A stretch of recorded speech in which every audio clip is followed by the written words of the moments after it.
Olá pessoal, finalmente a gente chega ao capítulo sobre discretização temporal, incluindo análise de precisão e estabilidade deles, né? Lembrando que até então a gente vinha fazendo isso para as técnicas de discretização espacial, ou seja, como tratar derivadas no espaço, né? E agora a gente vai focar um pouco em como tratar as derivadas no tempo. Como vocês perceberam, em todas as práticas de MATLAB que a gente fez até agora, a integração temporal era feita através de uma caixa preta, né, pela função AD45 do MATLAB. Mas agora a gente vai conseguir fazer a nossa própria caixinha, né, nossa própria função de integração temporal, tá ok? Então nessa aula nós vamos cobrir os dois tópicos desse capítulo, e na aula que vem a gente vai cobrir o terceiro e último tópico, e ainda nessa próxima aula a gente vai implementar no MATLAB o que a gente aprender na teoria desse capítulo, tá ok? Então, muito bem, vou passar para vocês um overview desse capítulo. A gente vai começar tratando de métodos de Runge-Kutta para integração no tempo, introduzindo sim os métodos explícitos de marcha no tempo, tá? Já vou explicar o que eles são. Daí o tópico 2 vai tratar da autoanálise desses esquemas de integração temporal, pela qual a gente vai poder avaliar especialmente as características de estabilidade, tá? Da integração temporal. E finalmente, no terceiro e último tópico do capítulo, que vai ficar para a próxima aula, a gente vai ver rapidamente sobre o que são os métodos de marcha no tempo implícitos, tá? Já adiantando para vocês, a diferença é que os implícitos eles são muito mais complicados de implementar e eles são também normalmente menos precisos do que os métodos explícitos, porém eles te permitem chegar na solução final de um problema de uma forma muito mais rápida, tá? Ou mais eficiente. Então, para problemas onde você só está interessado na solução final, numa solução de estado estacionário, os métodos implícitos são mais indicados, ok? Em compensação, se você quer fazer uma simulação que de fato tenha uma não estacionalidade física na qual você está interessado, então provavelmente você vai aplicar um método explícito. Então, entrando no tópico 1, sobre os métodos de Runge-Kutta, os famosos, né? Esses métodos formam a classe mais conhecida de métodos de passo no tempo ou marcha no tempo, né, para EDOs. Lembrando que quando a gente tem um EDP e discretiza ela no espaço, ela se transforma numa EDO. E aí a próxima etapa seria a discretização no tempo. Bom, sobre os métodos Runge-Kutta, existe uma variedade muito grande deles, tá? Mas aqui a gente vai focar nos métodos Runge-Kutta clássicos até quarta ordem de precisão no tempo. Esses métodos eles são multi-estágio, eu já vou explicar o que isso significa, e a gente vai estar focando nos Runge-Kutta explícitos, tá? Mas eu aproveito para falar que existem também Runge-Kutta implícitos, ok? Então a primeira explicação é: o que é esse explícito? Um método explícito para marcha no tempo é aquele em que a gente consegue obter a solução no nível de tempo seguinte, né, no nível n mais 1, explicitamente a partir da solução no nível de tempo atual, n, tá, que é sempre conhecida durante o processo de marcha no tempo, ok? E sobre o termo multistágio, né, a gente usa ele para descrever uma característica dos métodos Runge-Kutta, que é o seguinte: para obter essa solução no nível n mais 1, você precisa fazer alguns estágios intermediários para chegar no nível n mais 1, tá? Por isso que a gente chama eles de métodos multistágio. Então vamos começar pelo mais simples dele, que é o Runge-Kutta 1, né? Na verdade ele é mais conhecido pelo nome Euler explícito, tá? Esse método, e ele é um esquema de primeira ordem, ok? A fórmula dele, na verdade, ele só tem um estágio, tá? Então o Runge-Kutta, na verdade, nem é multistágio. Mas essa fórmula diz o seguinte, que a solução no nível de tempo n mais 1 é igual à solução no nível de tempo conhecido, mais ΔT, que eu estou chamando aqui de tal, né? Vezes a derivada do tempo da solução no nível de tempo atual, o n, ok? Não é difícil perceber que essa fórmula é simplesmente a série de Taylor, né, no tempo, porém retendo apenas o primeiro termo da série, né, descartando os termos de ΔT ao quadrado em diante. Ok, então como que a gente sabe qual que é a precisão desse método Runge-Kutta 1, também chamado Euler explícito? A gente pode também trabalhar com a equação modificada. Então vamos lá, supondo que a gente está trabalhando com advecção pura. Se você aplicar o Runge-Kutta 1 para discretizar o nosso termo de derivada temporal, você vai obter a seguinte equação: a solução no nível n mais 1 igual a solução no nível n mais ΔT vezes a derivada temporal baseada na solução no nível n, né? Essa derivada temporal, a partir da nossa EDP, vai ser menos a du dx. Tá ok? Muito bem. Aí o que a gente faz agora com isso? A gente usa uma série de Taylor completa para descrever esse termo aqui, ó. Então, basicamente, essa é a equação 2. Quando a gente injeta ela aqui, a gente obtém essa expressão, tá? Aí a gente pode cancelar o n, né? Pode dividir tudo por ΔT, vai sumir daqui, vai sumir daqui. A gente pode passar esse termo para o lado esquerdo, né? Que vai completar a nossa EDP juntamente com esse. E todos esses termos da série de Taylor a gente vai passar para o lado direito. O resultado vai ser isso aqui, ó. Tá ok? Então, tirando esse índice nzinho, né, a gente obtém a nossa EDP modificada.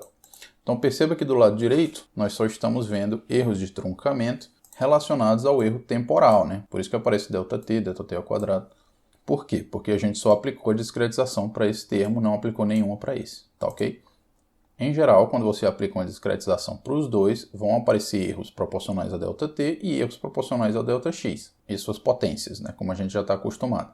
Então, por exemplo, se a gente usasse para o termo dUdx aquele esquema de segunda ordem centrado, né, que envolve o uj mais 1 e o uj menos 1, juntamente com o Euler explícito para esse termo dUdt, a gente teria um erro global que seria de segunda ordem no espaço e de primeira ordem no tempo. Tá? Isso significa que o erro no tempo vai dominar? Não necessariamente. Se você escolher um ΔT muito pequeno, né, e um H moderado, esse cara aqui vai ser desprezível. Frente a esse, o erro no espaço vai dominar, tá? Mas se você estiver usando valores de H e T semelhantes, né, vamos dizer assim, em termos de ordem de grandeza, o normal é que, para esse arranjo que eu mencionei, o erro do tempo esteja dominando, tá? Então, resumindo até aqui, nós vimos que a fórmula do Runge-Kutta-1 aproxima, né, a solução no instante n mais 1 através de uma série de Taylor que retém os termos até primeira ordem, né, ou seja, eu descarto aqueles que têm ΔT ao quadrado e superiores, e eu acabo obtendo uma equação modificada que também é de primeira ordem de precisão no tempo, tá ok? O que eu não disse para vocês é que praticamente ninguém usa o Runge-Kutta-1 em nenhuma aplicação, tá? A gente vai ver na próxima aula que a estabilidade dele é muito ruim, tá? Facilmente a sua simulação se torna instável quando você usa o Runge-Kutta-1. E agora na sequência a gente vai ver os Runge-Kuttas de mais alta ordem. Então muito bem, começando pelo Runge-Kutta-2, agora nós temos dois estágios, e ele funciona da seguinte forma. A solução no nível n mais 1 ela é baseada na solução do nível n mais uma solução intermediária que eu estou chamando de U estrela. Essa solução U estrela é obtida no primeiro estágio do Runge-Kutta-2 a partir da solução conhecida no nível n. Ok? Então nesse primeiro estágio eu obtenho o meu U estrela em todos os pontos da malha. Com base nisso eu consigo calcular derivadas espaciais e, portanto, os derivados temporais. Porque basta eu passar os termos espaciais para o lado direito, então eu tenho o meu dUdt igual a menos dUdx, etc. Né? Ou seja, conhecendo o estrela, eu consigo calcular a derivada no tempo para finalmente usar no segundo estágio e obter o que a gente quer, né? Que é o n mais 1. Aí você vai dizer, professor, mas tem uma coisa errada aí, ó. Porque esse U estrela é como se fosse uma aproximação entre os níveis UN e o n mais 1, né? Porque aqui eu estou aplicando o Runge-Kutta-1 com ΔT igual a tal sobre 2. Então, para eu obter a nível n mais 1, a partir do U estrela, eu precisaria aqui usar tal sobre 2 também, correto? Então, bem observado. Porém, o Runge-Kutta-2 ele não é uma aplicação sucessiva do Runge-Kutta-1, tá? Na verdade, se ele o fosse, o Runge-Kutta-2 seria também um método de primeira ordem, né? Quando na verdade ele é um método de segunda ordem. Assim como o Runge-Kutta-3 vai ser de terceira ordem, o Runge-Kutta-4 vai ser de quarta ordem, tá? Ou seja, o que eu estou querendo dizer é que essa fórmula não está incorreta, tá? O Runge-Kutta-2 ele é assim mesmo. Pode parecer anti-intuitivo, mas dá para mostrar formalmente que ele é mais preciso do que o Runge-Kutta-1, ok? Como que a gente vai ver que ele é de segunda ordem? De novo, comparando ele com a série de Taylor, tá? E como é que eu obtenho ela? No caso, eu vou pegar esse U estrela, através dessa expressão do lado direito, e vou jogar aqui dentro. Então, o operador derivada no tempo, né, vai aplicar sobre esse cara e sobre esse aqui também. Portanto, vai aparecer um derivado de segunda no tempo aqui, tá? Bom, isso aqui já está feito aqui, ó, tá? Passando esse tal multiplicando, né, vai aparecer o termo de ΔT e o termo de ΔT ao quadrado. Então, a gente vê que o Runge-Kutta-2, ele te dá exatamente uma aproximação para U no nível n mais 1, que é a série de Taylor, retendo, porém, até o termo tal ao quadrado. É por isso que o Runge-Kutta-2, se você fizer uma análise da equação modificada semelhante à que a gente fez anteriormente, vai se mostrar ser um método de segunda ordem de precisão, ok? Vamos para o Runge-Kutta-3? Está aqui a fórmula dele, ó. O Runge-Kutta-3 vai ter 3 estágios, tá?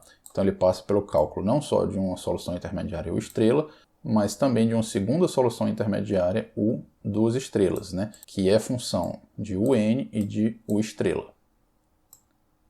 Ok? Tendo calculado essas duas soluções intermediárias, você usa essa fórmula para obter a solução no nível UN mais 1. Tá bom, pessoal? Pode estar parecendo muito complicado, né? Mas na próxima aula, quando a gente implementar isso aqui, você vai ver que na verdade é bem simples no contexto de implementação. E finalmente temos a fórmula do Runge-Kutta 4, que vai envolver 4 estágios, tá? Primeiro a gente calcula esse U estrela, depois a gente calcula o 2 estrelas, depois o 3 estrelas, para finalmente juntar todos eles e obter o nosso U no nível N+1. Um aspecto que eu não quero me aprofundar muito aqui, mas que é importante para o CFD, é o seguinte: se eu precisar realmente guardar na memória, né, durante a simulação, as soluções, o estrela, o 2 estrelas, o 3 estrelas, em todos os pontos da malha, né, eu vou estar gastando de repente muita memória, tá? Então existem variantes do Runge-Kutta dedicadas a reduzir o custo de memória ao longo desses vários estágios, tá? Mas para isso, né, o esquema é montado, os estágios são montados de uma forma tal que você, por exemplo, pode sobrescrever o estrela, né, como o 2 estrelas, depois que você calcular o primeiro, tá? E assim por diante. Mas vamos fechar esse parênteses, porque não vale a pena a gente entrar em muitos detalhes agora. E eu só queria ressaltar também o seguinte, tá? Até o Runge-Kutta 4 você consegue obter quarta ordem de precisão usando 4 estágios, tá? Agora, dá para mostrar formalmente que se você quiser um Runge-Kutta de quinta ordem de precisão, você precisa usar mais de 5 estágios, tá ok? Então por isso que os esquemas Runge-Kutta 5 em diante não são tão populares no CFD, porque você começa a perder nessa questão de custo-benefício. Uma outra coisa que eu preciso falar é o seguinte: esse erro introduzido pela discretização temporal, né, ele também vai afetar, em geral, tanto a dispersão quanto a difusão da sua simulação numérica, tá? Mas normalmente numa simulação, o usuário vai reduzir o valor do passo no tempo ΔT, de forma que esses erros introduzidos pela discretização temporal se tornem meio que desprezíveis frente àqueles da discretização espacial. Tá? Então, normalmente, o pessoal não está muito interessado em analisar o tipo de erro que é introduzido pela discretização temporal. Porém, todo mundo está interessado em discutir a questão da estabilidade. Mais precisamente por quê? Porque se o passo no tempo for muito grande, claro que você quer usar o maior possível, né, para a sua solução avançar no tempo mais rápido possível. Porém, como a gente vai ver, se o passo no tempo for muito grande, acima de um valor crítico, a sua solução se torna instável. Tá? Então, para analisar essa questão da estabilidade, a gente vai precisar estudar o erro de difusão introduzido pela discretização temporal. Por quê? Porque quando ele se torna uma antidifusão, é aí que você tem a instabilidade, tá ok? Então é para isso que a gente vai usar a técnica das autossoluções, tá? Para estudar a estabilidade da marcha temporal. Lembrando que das aulas passadas, né, a autossolução consiste em analisar a evolução de soluções do tipo onda. Bom, essa análise eu tentei explicá-la de uma forma bem mastigadinha para vocês aqui, tá? Então primeiro a gente vai considerar um esquema bem simples, que seria a equação de advecção pura, tá? Com a derivada simples, né, que a gente já estudou, derivada centrada, de segunda ordem para o termo advectivo, e o Runge-Kutta 1 para o termo de derivada temporal, ok? Então essa autoanálise ela vai envolver 2 etapas, tá? Na primeira, o meu objetivo é simplesmente obter uma relação dessa forma e descobrir quem é o meu lambda, tá? Daqui a pouco eu mostro para vocês qual é a segunda etapa, mas vamos focar nessa por enquanto. Bom, para eu chegar numa relação desse tipo, eu vou usar somente a discretização espacial por enquanto, tá? Que é o que está escrito aqui.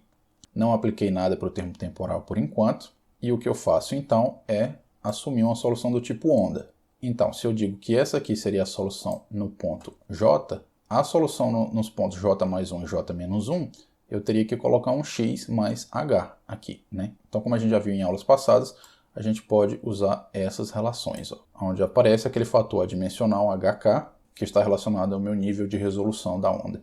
Muito bem, se eu injeto esses caras aqui e coloco o J em evidência, vai aparecer essa subtração que, usando identidades trigonométricas, se transforma nisso daqui. Ou seja, essa nossa relação se transforma nisso daqui, tá?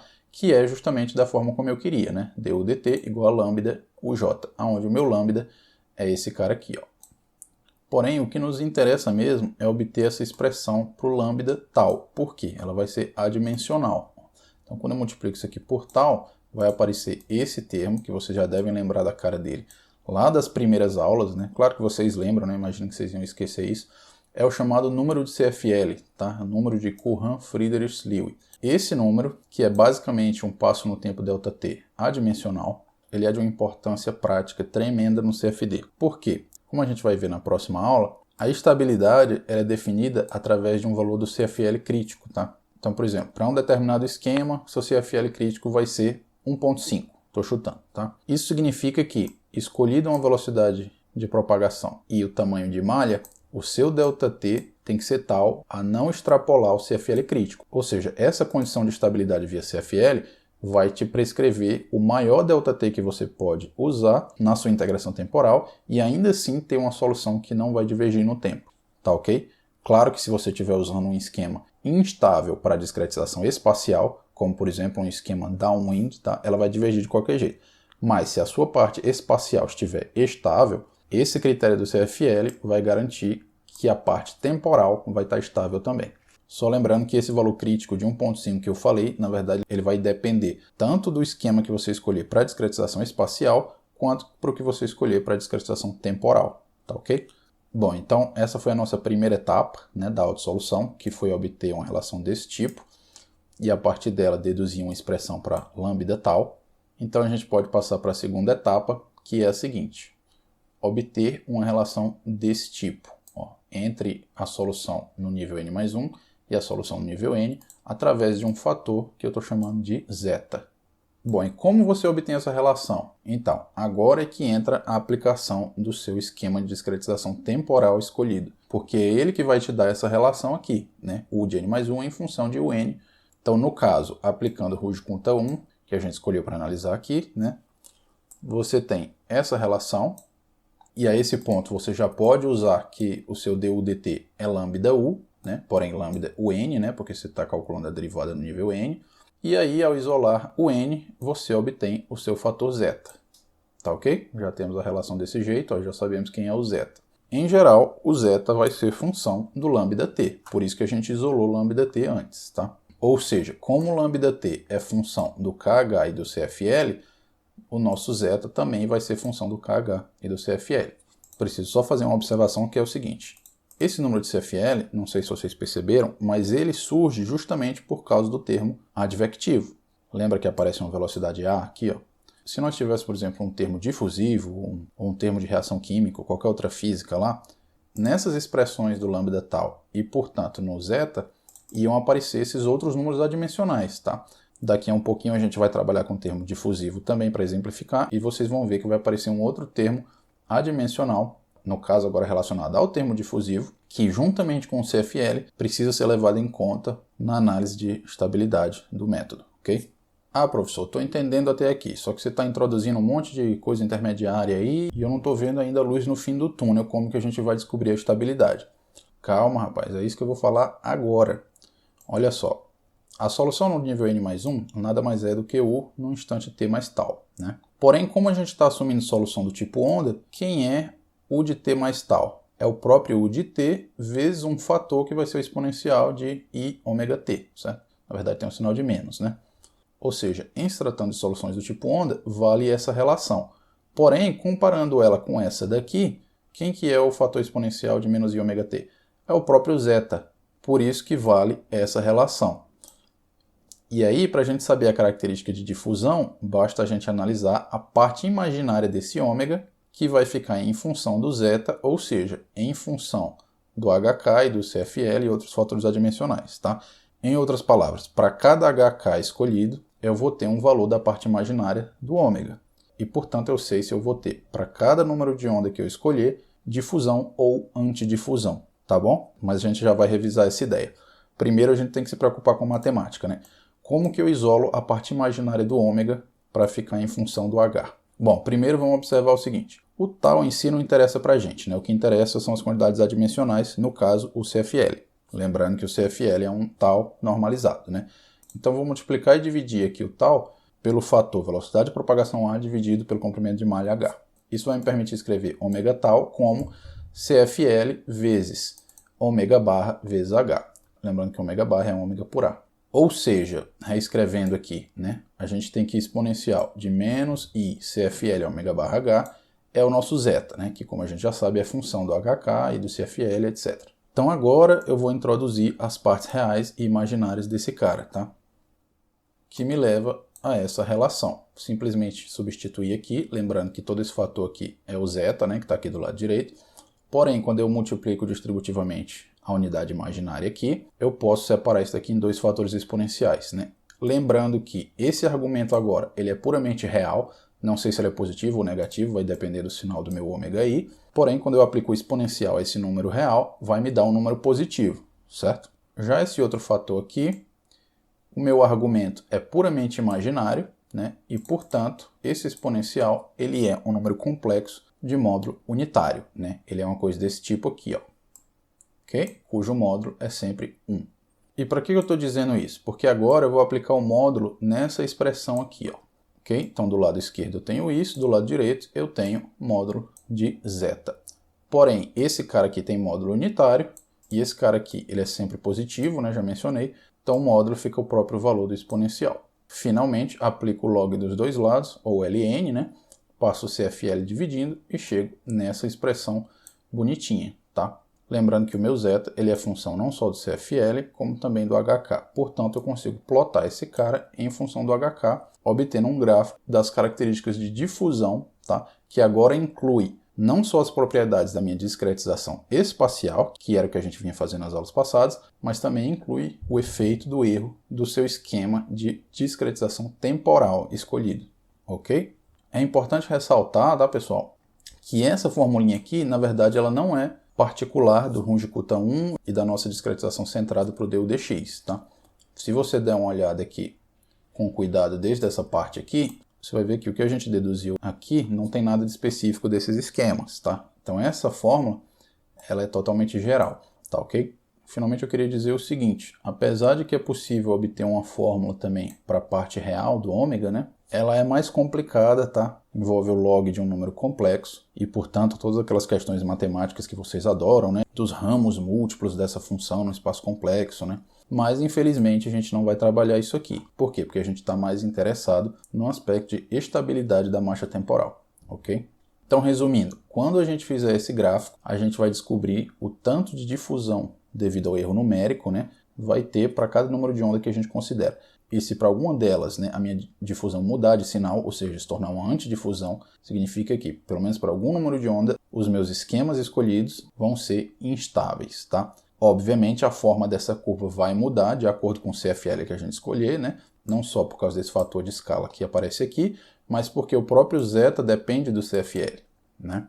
E aí o que acontece? Se você usar um CFL próximo de zero, a curva de difusão numérica obtida ela é semelhante àquelas que a gente já viu quando considerou apenas o erro da discretização espacial. Porém, à medida que você aumenta o CFL do zero, essas curvas vão mudar, evidenciando um efeito do erro da discretização temporal, e se você continua aumentando o CFL, alguma hora essas curvas vão cruzar o eixo real, mostrando uma antidifusão e, portanto, instabilidade a partir de um valor crítico do CFL. Sacaram aí como é que vai ser a análise? Esses gráficos a gente vai fazer na próxima aula, tá? E, portanto, agora a gente precisa entender bem os conceitos. Então, para revisar tudo isso, vamos considerar um caso um pouquinho mais complicado, que é o do Runge-Kutta 2, aplicado agora ao problema de convecção-difusão. Tranquilos? Estão prontos? Então vamos lá. A primeira etapa a gente quer uma coisa desse tipo, tá? A única coisa que a gente vai usar é a discretização espacial, não a temporal por enquanto, e vai assumir solução do tipo onda também, tá? Então tá aqui a minha equação de advecção de fusão discretizada apenas no espaço, né? Então estou usando essas fórmulas já conhecidas de vocês. Muito bem.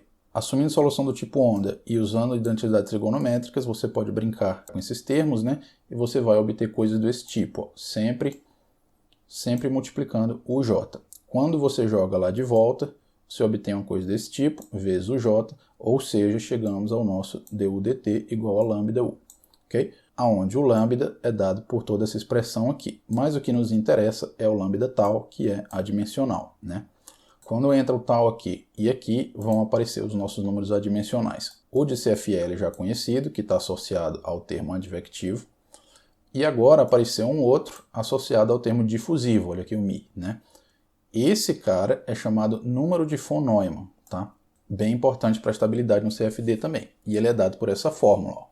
Então, quando a gente fizer a análise de estabilidade, a gente vai poder brincar tanto com CFL quanto com von Neumann, tá? Então, por exemplo, se eu escolho von Neumann igual a zero e fico mexendo o CFL observando a minha curva de difusão, o resultado vai ser semelhante à análise do problema de convecção pura, né? Porque é como se eu estivesse efetivamente usando um mi igual a zero. Agora, se eu escolho um outro número de von Neumann e brinco com CFL de novo, eu vou de repente obter um outro CFL crítico. Estão entendendo por que os dois agora importam na estabilidade? Então, aula que vem a gente vai fazer um diagrama, né, como se fosse um plot em 2D, onde um dos eixos é o CFL e o outro eixo é o número de von Neumann. E aí a gente vai ver que existe uma região dentro desse plot que é justamente o nosso envelope de estabilidade, tá? O lugar geométrico dos pontos CFL e von Neumann para as quais eu tenho estabilidade numérica garantida, ok?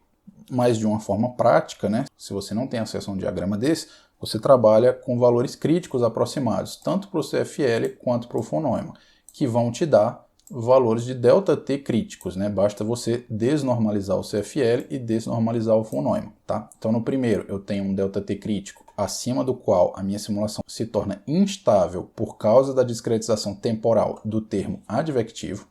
E o segundo deles vai me dar um ΔT crítico, acima do qual a minha simulação se torna instável por causa da discretização temporal do termo difusivo. Ok? Então, para ficar dentro da estabilidade dos dois, eu tenho que escolher um ΔT na prática que seja menor do que esses dois ΔTs críticos. Então, muito bem. Ah, professor, mas na prática, qual que pega mais? É o CFL crítico ou é o von Neumann crítico? Então, o von Neumann, pessoal, ele vai pegar em regiões que são dominadas pela viscosidade, tá? Por exemplo, camada limite, é bem comum, tá? Especialmente porque na camada limite você tem um espaçamento de malha pequeno, né? Então esse fator aqui vai ficar bem pequeno, fazendo com que esse ΔT crítico, pelo lado do von Neumann, seja bem pequeno também, tá? Então normalmente quando você tem camada limite, o seu ΔT acaba sendo restrito pelo critério de von Neumann. Já se você não tem camada limite, tá? Você está simulando as equações de Euler compressível, né? Não tem viscosidade, não tem camada limite, então vale esse cara aqui, tá ok? Finalmente eu queria ressaltar o seguinte, em se tratando de métodos de marcha no tempo explícitos, tá? Como foi o caso desses Runge-Kuttas que a gente viu, normalmente o CFL crítico e o von Neumann crítico vão estar da ordem de 1, tá? E isso acaba restringindo bastante o valor do ΔT que você consegue usar na prática sem divergir a sua simulação. Agora, se você quiser uma marcha no tempo implícita, aí esses fatores críticos do von Neumann e do CFL se tornam muito maiores, tá? 10, 100, 1000, depende do seu esquema implícito. E com isso você consegue fazer passos no tempo muito maiores e com poucos passos você chega no final da sua simulação. Porém, lembrando que a maioria desses métodos implícitos, eles têm uma precisão muito ruim, ou seja, você perde a sua precisão física ao longo do transiente, tá? Então você vai chegar numa solução final de estágio estacionário que é correta, mas você normalmente joga fora tudo que é de informação útil durante o transiente, tá? Ok, mas fechando parênteses, tudo que eu fiz até agora foi nessa primeira etapa, né? Descobrir quem é o meu lambda tal. Vamos para a segunda etapa? Qual que é a ideia aqui? É obter uma relação desse tipo, tá? E como é que a gente faz isso? Aplicando finalmente a discretização temporal escolhida, tá? Que no caso agora é o Runge-Kutta 2, né? O que a gente precisa fazer? Aonde tem du dt, a gente escreve ele como sendo lambda u, tá? Lembrando que no primeiro estágio do Runge-Kutta 2, o u é o un, e no segundo estágio dele, o u é o u estrela. E agora, finalmente, para chegar numa expressão para o un mais 1 em função do un, eu simplesmente vou jogar o meu u estrela aqui dentro e fazer as contas. Quando eu faço isso, eu chego nessa relação aqui, ó, tá? Que fazendo as multiplicações aqui e isolando o meu un, vai chegar numa relação desse tipo, onde o meu zeta é dado por essa fórmula aqui, né? Que, como já esperado, é função do lambda tal. Perceberam que ela lembra bastante uma série de Taylor, né, até o termo quadrático? Enquanto que a primeira fórmula para o lambda tal que a gente tinha obtido para o Runge-Kutta 1 só tinha esses dois termos, né? Então vocês já estão sacando o formato que esses lambda tal aparecem, né? Então, finalmente, sabendo a nossa expressão para o lambda tal e tendo já obtido a fórmula para o lambda tal em função do HK, do CFL e do von Neumann, né? Deixa eu voltar aqui. Olha só, nossa fórmula do lambda tal, tá? Eu posso aplicar aquela relação que me dá a parte imaginária do ômega em função do zeta, que eu tinha deduzido antes.